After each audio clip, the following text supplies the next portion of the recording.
Bom dia. Digo. Bom dia. Tá bom o som? Muito bom. Porque se ficar alto demais, o que é que vai acontecer? O que é que eu digo que acontece se eu ficar com o microfone muito alto? Vai sair. Vocês não sabem não do Evangelho?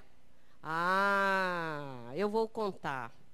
Se eu ficar com o microfone muito alto, sairão todos, inclusive aqueles que estão a nos assistir pela TV Harmonia, com problemas auditivos e terão que sair de imediato para um otorrino.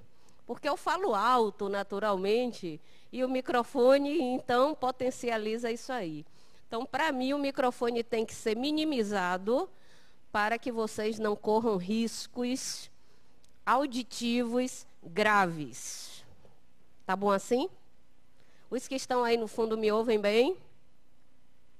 Bom dia a todos, os presentes, aqueles que estão a nos assistir pela TV Harmonia. Vocês sabiam que nós aqui estamos ao vivo? Sabem? Então, sabem que nós não estamos sós, né? Nós estamos acompanhados. Então, vamos levantar. Levantar para tirar essa preguiça. Oh, meu Deus, hoje é sábado e eu acordei cedo para vir para o Evangelho. Não mandei abraçar ainda, deixe de agonia. Ainda estou no levantar. Levantaram, Albertinho já alongou o corpo. É bom, né, fazer esse movimento? Pronto, agora que já levantaram, dá uma olhadinha aí para a pessoa que está do lado de vocês. Eu estou olhando para um, eu estou olhando para outro, estou olhando para trás, estou olhando para frente. Eu ainda não tinha dito assim, fala com a pessoa que está aí. Vocês são muito apressados, tem que escutar o comando. Agora que já falaram, falem novamente com a pessoa que está aí do lado de vocês. Que beleza, que salão lindo. Muito bem. Aí eu espalho vocês depois para juntar dá trabalho, né?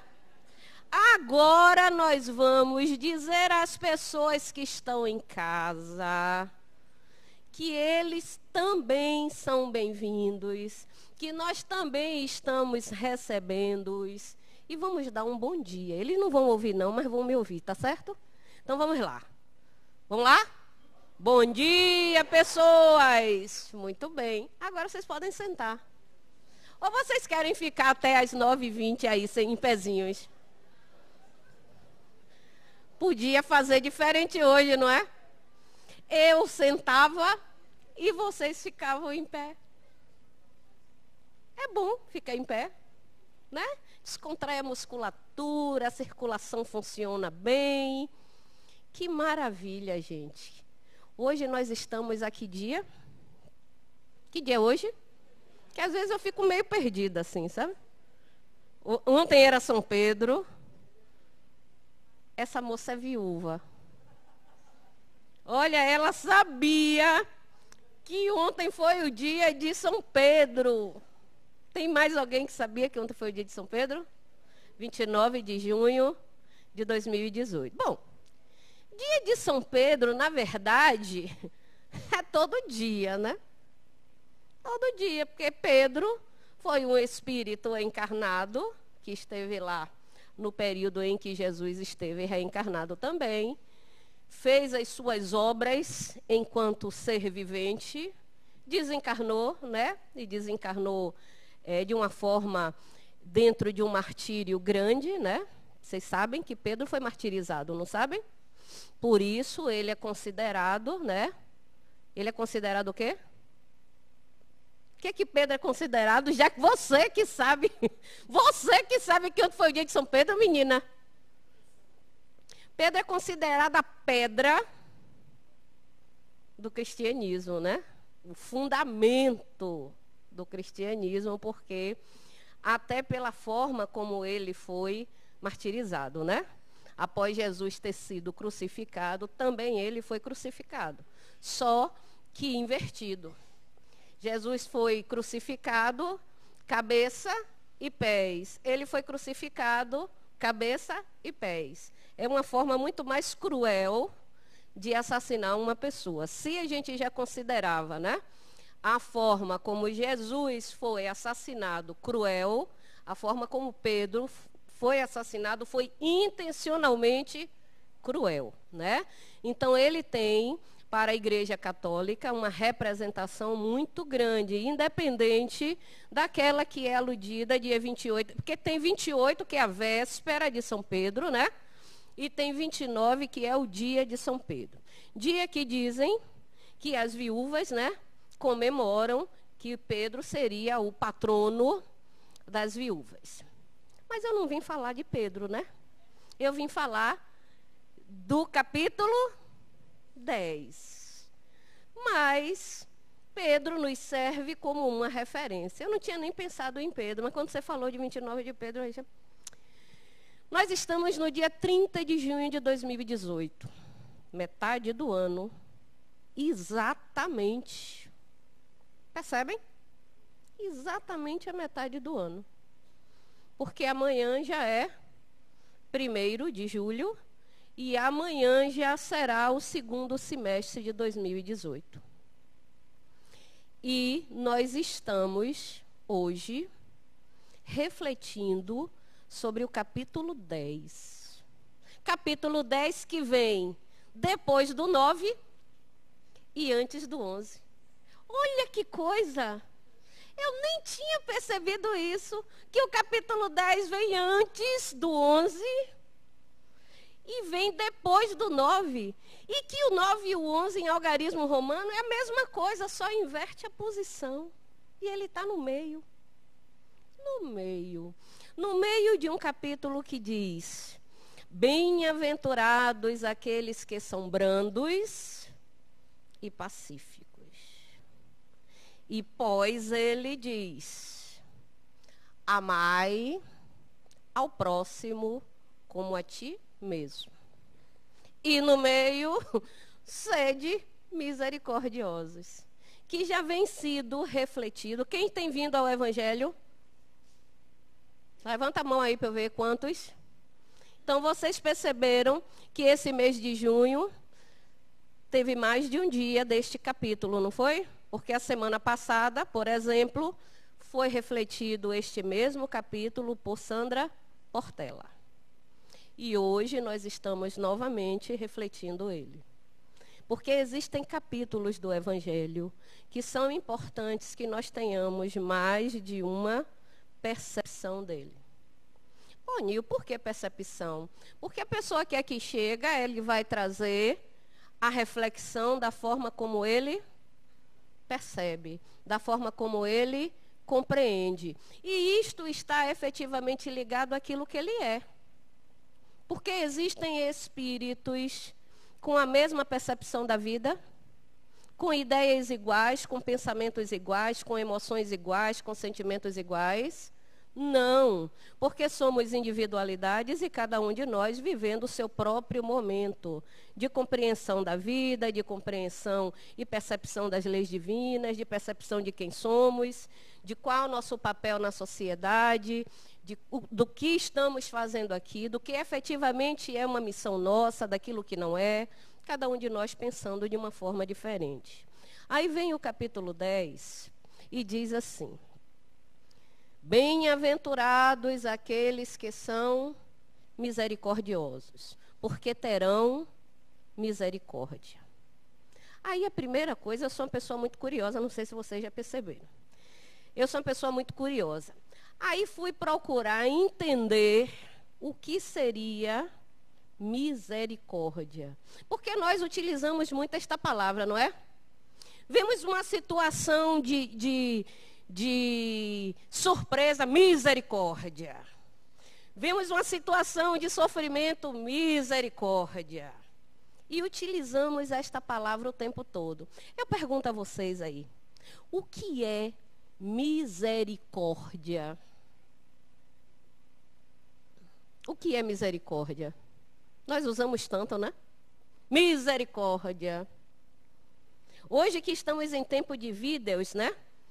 Então, quando acontece uma situação de transe social, que alguém grava para botar nas redes sociais, sempre tem alguém por trás dizendo: misericórdia, o prédio desabou, misericórdia, aconteceu isso. O que é misericórdia? Que nós utilizamos tanto. Digam para mim aí, por favor. Misericórdia está associada a quê? Acolhimento. Compaixão. O pessoal de cá, só eles que falam, vamos lá, vocês. É o quê? Espanto. Surpresa, né? Misericórdia. Quando nós ganhamos um presente, né, que a gente queria tanto, misericórdia, quer dizer, alguém se apiedou de mim e deu aquilo que eu queria tanto. Que mais misericórdia é? Piedade, amor. Não é? Vocês já viram que aqui na entrada do salão fica um pessoal, aí, pessoal que eu não conheço não, sabe? Fica um pessoal aí na frente, com umas camisas pretas, que tem assim: amar é básico, acolher é básico, conhecer é básico. Já viram isso? É um pessoal que eu não conheço muito não, mas que vive por aí na frente do salão. Eu sou encantada por estas camisas. E aí ontem, quando refletia sobre o capítulo 10, sede misericordiosos, eu disse: mas rapaz, será que a equipe do básico, quando criaram esta marca para o ciclo 1, será que eles pensaram no capítulo 10 do Evangelho segundo o Espiritismo? Porque misericórdia é isso. Amar é básico.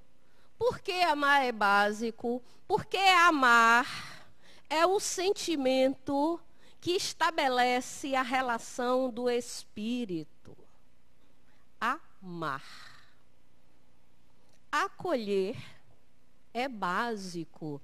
É uma tradução do amar.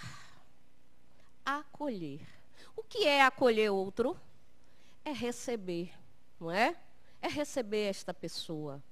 E conhecer é básico, porque é importante que eu tenha conhecimento das leis de Deus, para que eu possa estabelecer a minha relação de acolhimento e de amor com o outro. Enquanto o capítulo anterior do Evangelho segundo o Espiritismo nos propunha ser brando e pacífico no mundo, que aí é uma relação de sermos pacificadores diante do ambiente onde nós estamos, e o seguinte nos propõe: amar ao próximo como a nós mesmos. Esse capítulo diz o seguinte: para que você possa seguir adiante e amar ao próximo, você precisa primeiro acolhê-lo. Você precisa primeiro entendê-lo.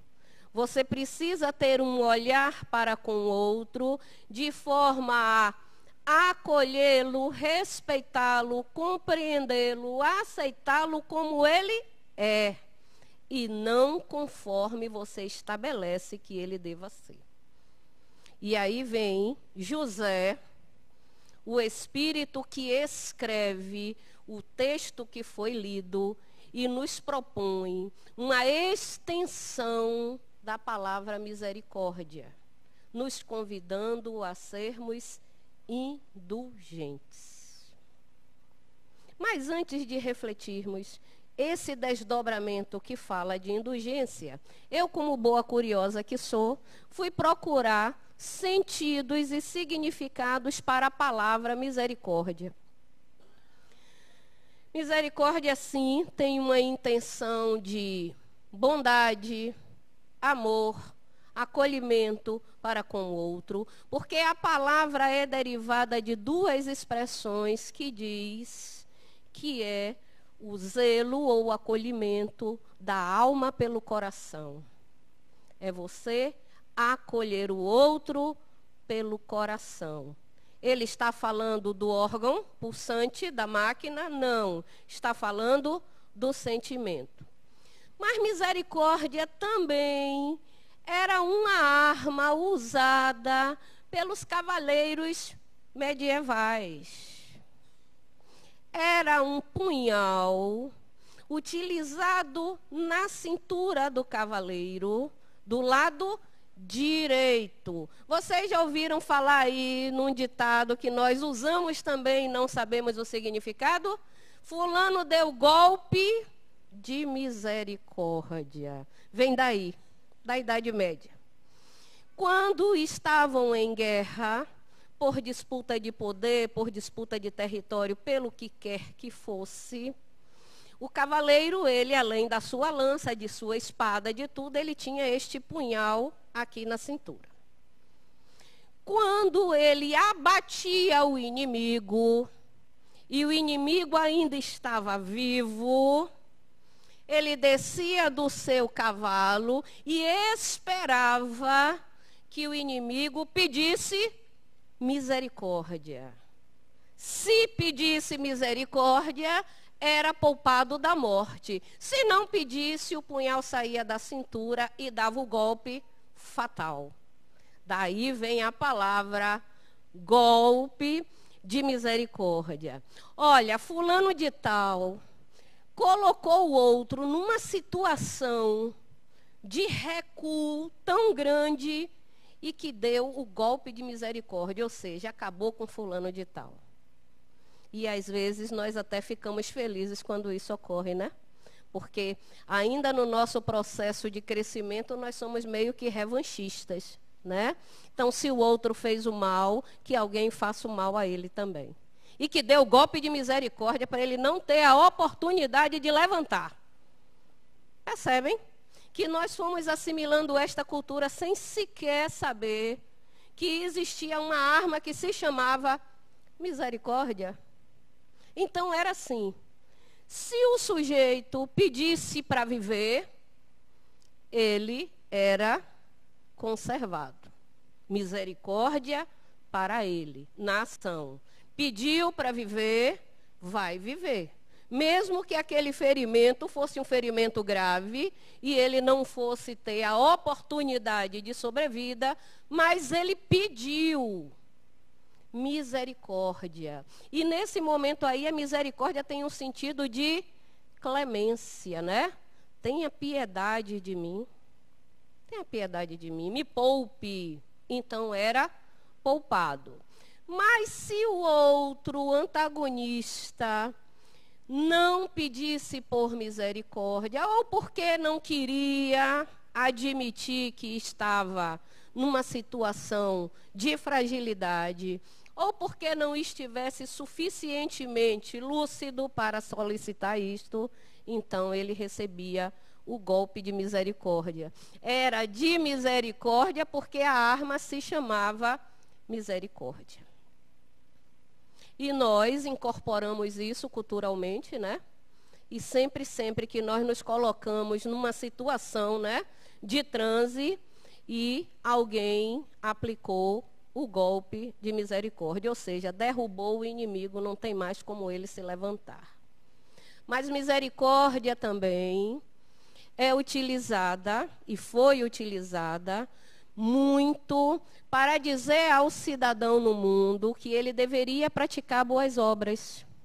Então, existem obras de misericórdia.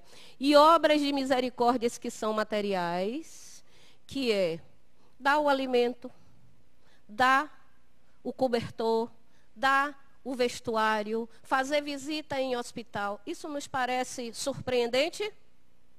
Vamos visitar os hospitais, vamos visitar os presídios, vamos visitar os enfermos, vamos dar a roupa àquele que está desagasalhado, vamos dar o sapato àquele que está descalço, vamos dar o cobertor àquele que sente frio, vamos aos hospitais, vamos visitar os doentes. Misericórdia, atos de misericórdia.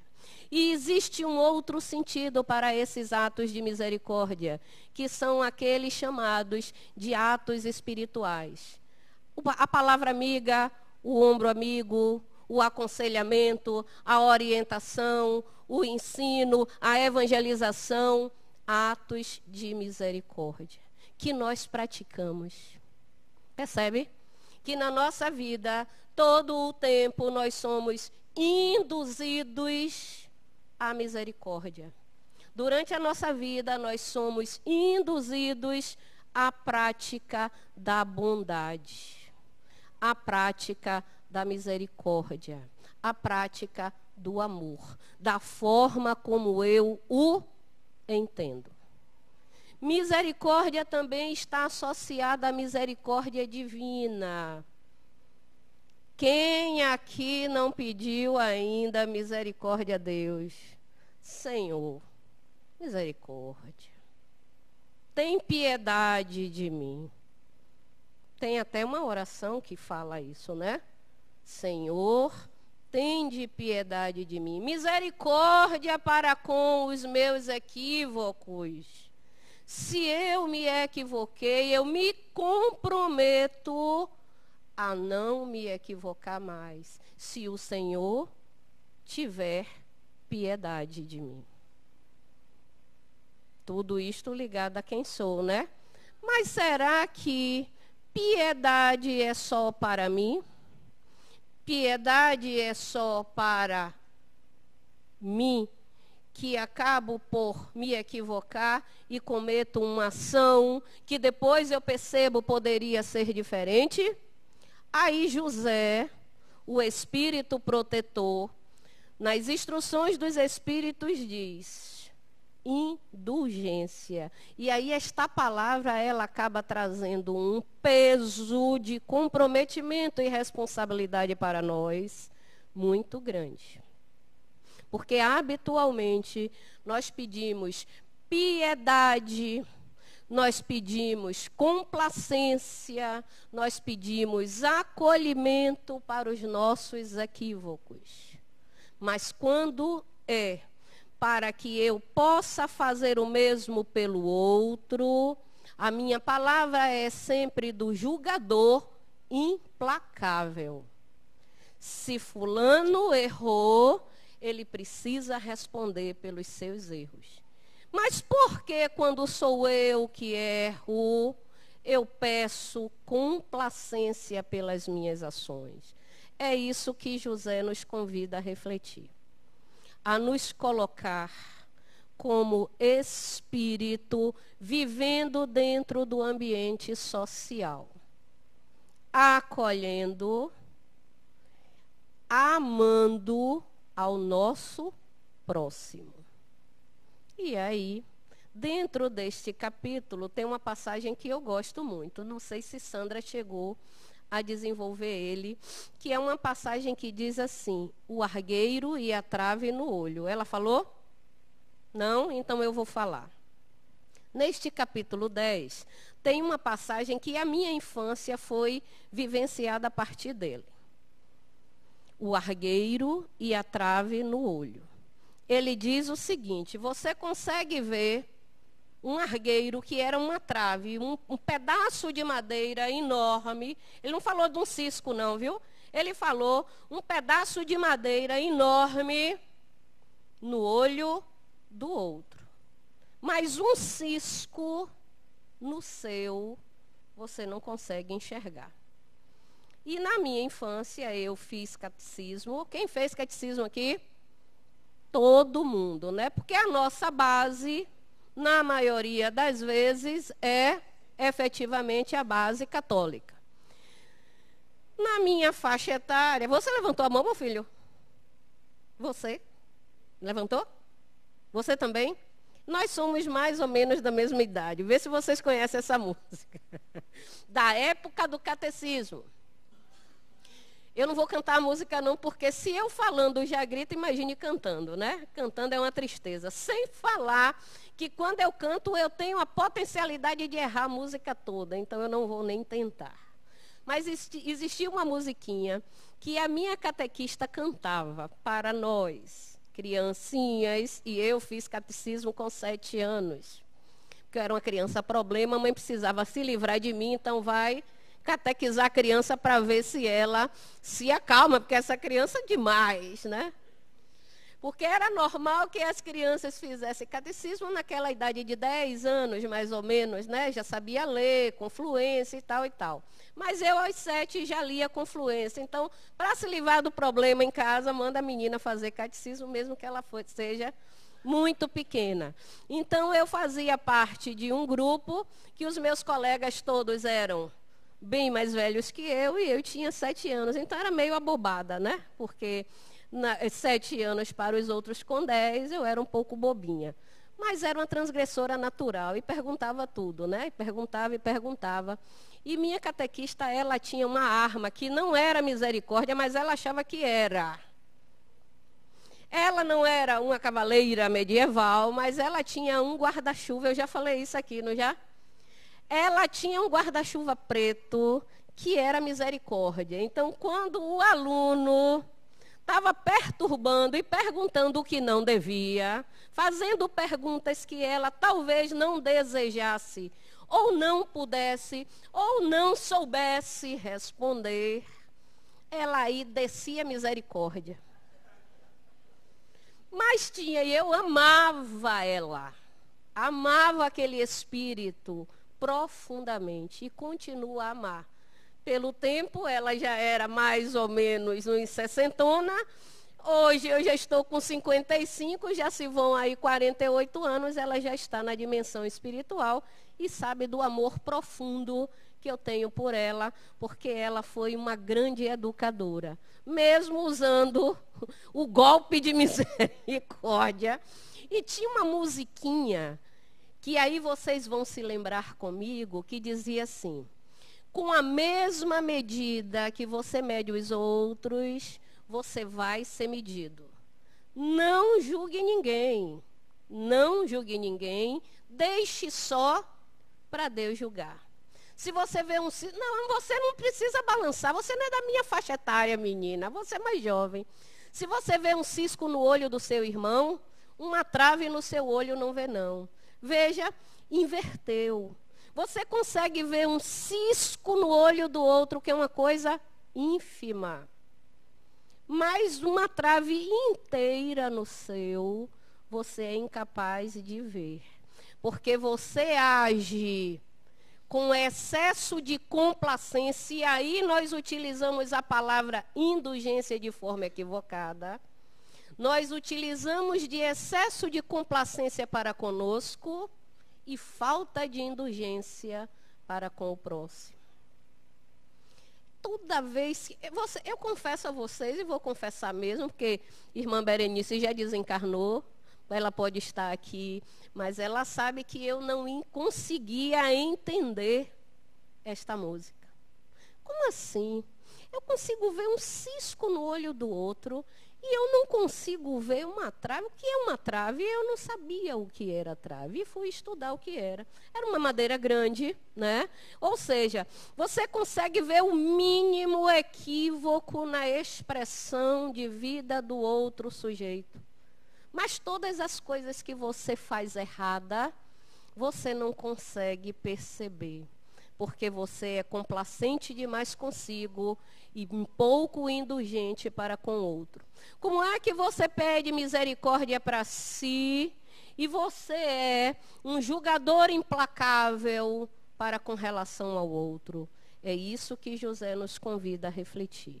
Até que eu consiga perceber o erro do outro. Mas antes de apontar o seu erro, antes de tornar público o erro do outro, eu pare, acolha o outro.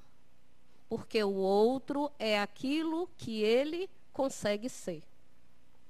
Eu preciso ter para com ele um olhar de misericórdia, de indulgência, porque eu apontar os seus erros e socializar os seus erros não o tornará melhor. Mas se eu acolhê-lo, se eu aceitá-lo como ele é, talvez esta minha ação possa induzi-lo para que ele se torne uma pessoa melhor. Esta é a proposta de José, sermos indulgentes. E aí, acompanhando esta mesma proposta de José, este ano foram lançados aqui 3 livrinhos. E que, na oportunidade do lançamento, que foi uma quinta-feira à noite, ele veio até numa embalagem de presente. Você lembra, Jair? 3 livretos que aqui, as danadinhas na minha frente, conectadíssimas, trouxeram, e eu também. 3 livros. Um trata de espiritualidade no dia a dia. É um verdinho. O outro trata de caridade no dia a dia.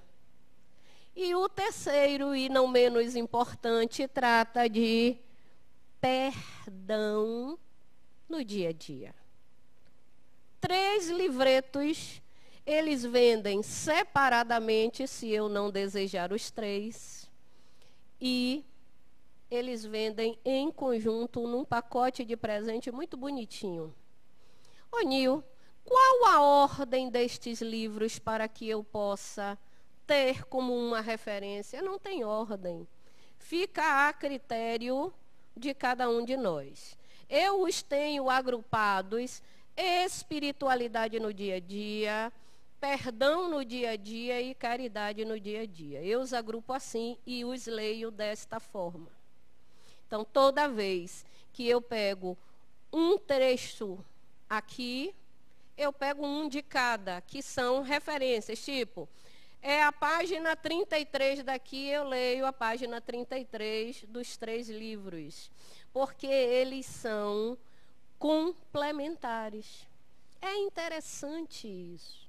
Será que o autor ou a pessoa que organizou este livro teve o pensamento de fazer desta forma? Talvez não.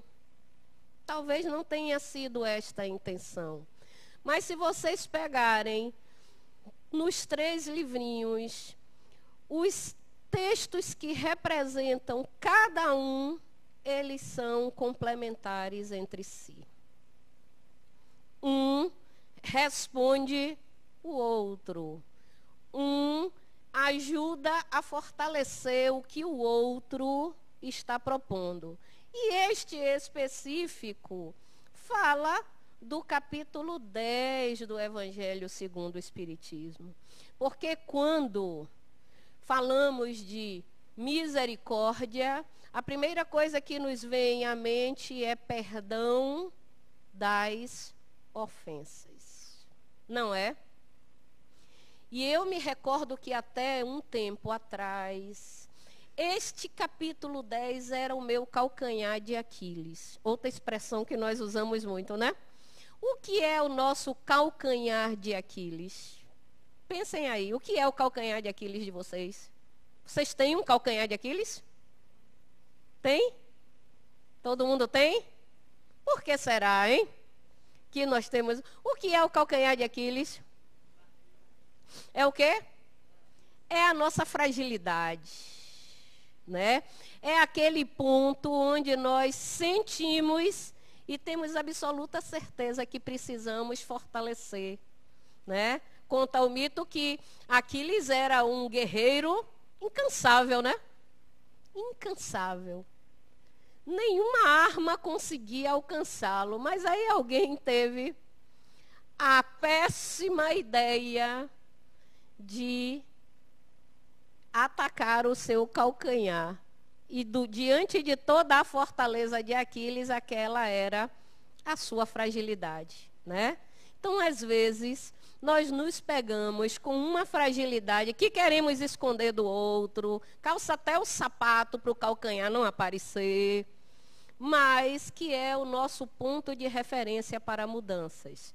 No meu caso, até alguns anos atrás, era o perdão das ofensas. Porque quando nós pensamos em perdoar, às vezes nós temos uma ideia que para perdoar o outro eu vou precisar me anular. Deixar de ser quem sou para então perceber o equívoco do outro, mas aquilo eu não faço com propriedade. Então eu me recordo que cada vez que o capítulo 10 caía nos evangelhos realizados por mim, e que caía o perdão das ofensas, eu dizia assim: quando eu conseguirei perdoar as ofensas. Porque na maioria das vezes nós desculpamos, mas não perdoamos. Porque o perdão só existe quando eu consigo entender a ação do outro.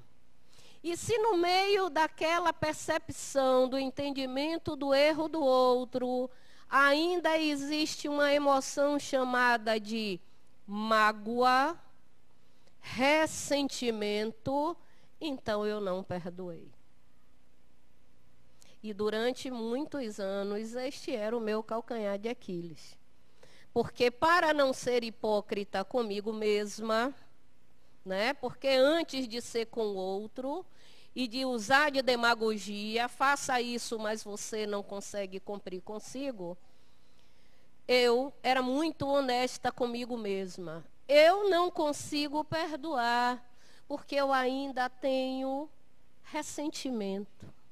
E o que é o ressentimento, se não aquele lembrar constante do equívoco do outro?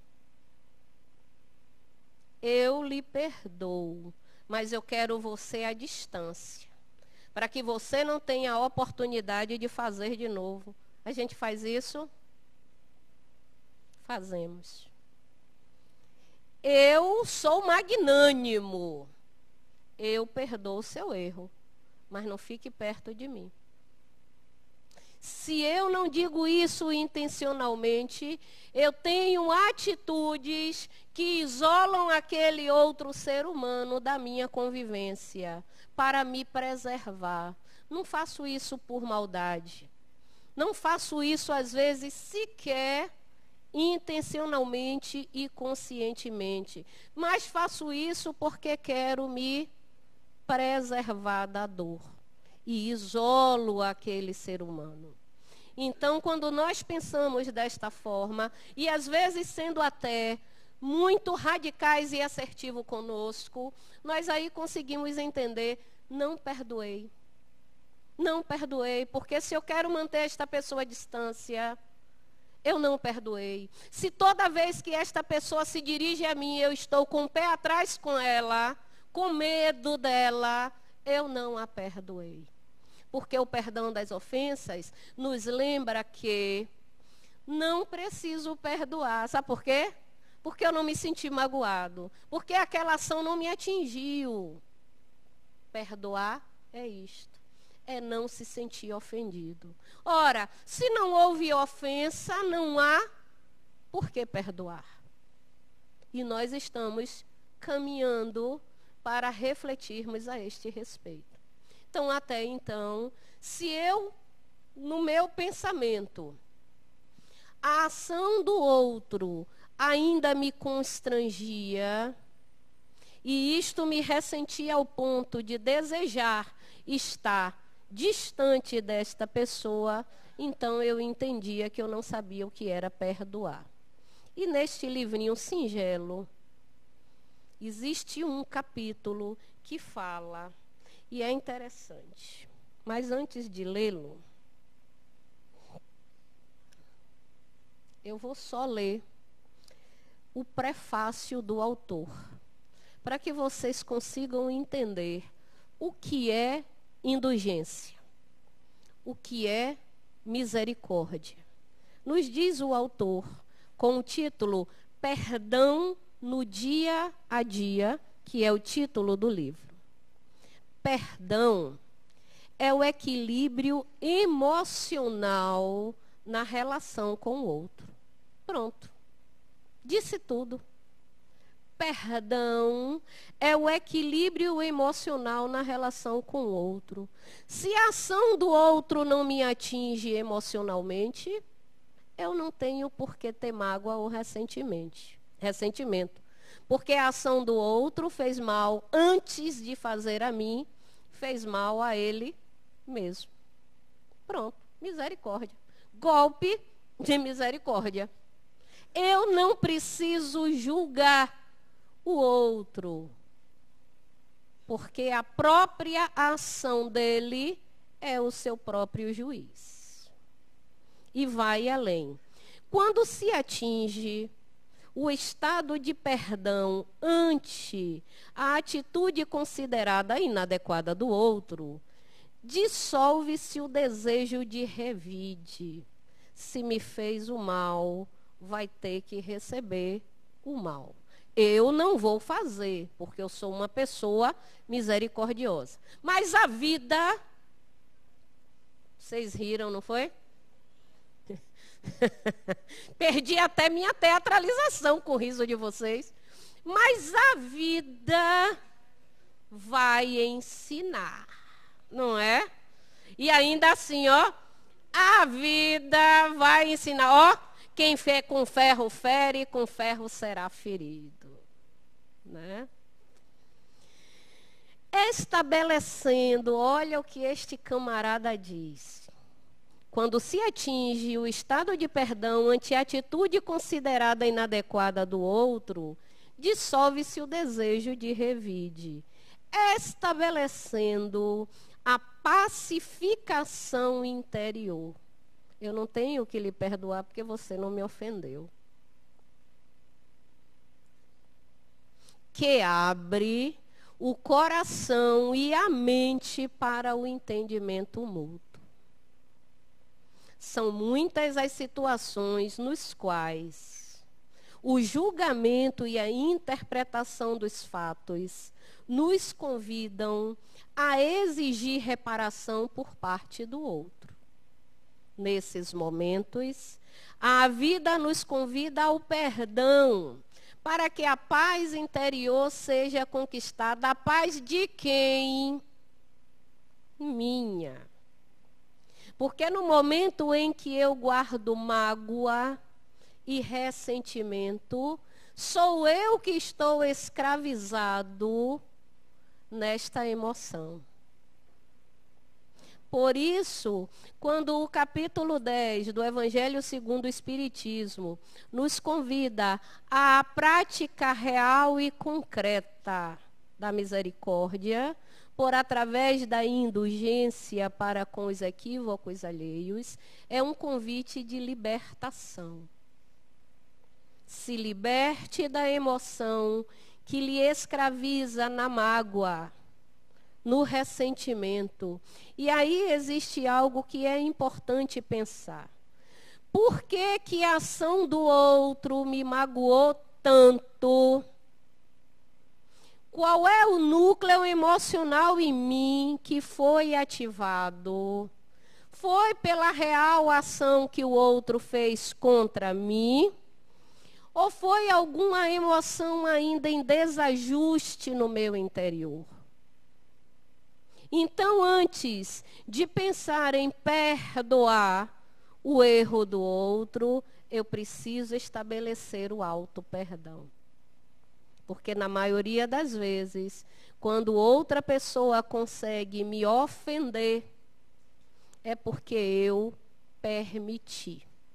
Porque eu dei ao outro autonomia sobre a minha vida. Sobre aquilo que eu penso, sobre aquilo que eu sinto, sobre aquilo que eu ajo. Então, a melhor forma de lidarmos com o outro é fazendo aquilo que aquela turma do ciclo 1 faz. E não é só uma camisa. Que nós possamos pegar esta camisa e vesti-la na vida. Acolher é básico, amar é básico e conhecer é básico. Porque se eu me conhecer, eu estarei efetivamente apto a conhecer o outro. Que eu não vou me arrojar a dizer ao outro, eu te conheço, sem sequer ter iniciado a tarefa de me conhecer. Muita paz para todos nós e muito obrigada.